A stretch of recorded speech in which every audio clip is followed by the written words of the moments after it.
最近我看后台有网友私信问买什么样的空调比较好，哪种空调比较适合家用。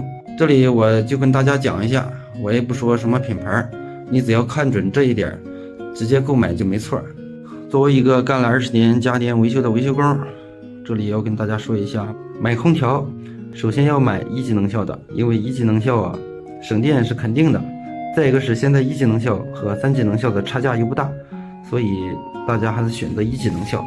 再一个是选择空调要选择外机，冷凝器片有2层的，像这个空调也是EP1的，它的外机冷凝器片只有1片。这种空调即使品牌再好，它制冷制热效果都不会太好的，因为它的换热面积小，所以根据空调的制冷制热原理，是靠这个片采集室外的冷量或者热量，然后传输到室内机。如果是制冷的话，这个片是制热的，然后吸收室外的冷量，然后传到室内机。如果这个片面积小，那么它吸收的冷量就没有双片吸收的多。像这个空调也是EP1的，它用到的冷凝器片就是双整片的。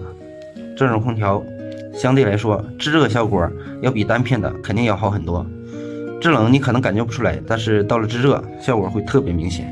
不过现在的空调厂家为了节约成本，大部分都用单片的。但是用了单片以后，怎样达到双片的散热面积呢？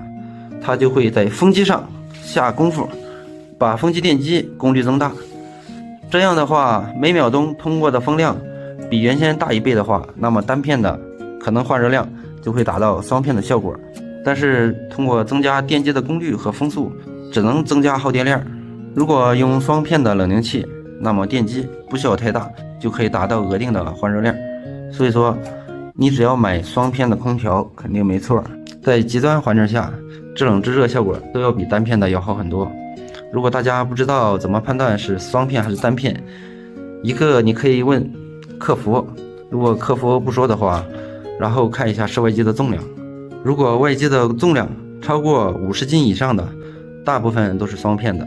像单片的空调，一般外机就是45斤左右。所以说大家看重量，相同批数的空调越重的肯定用料越扎实。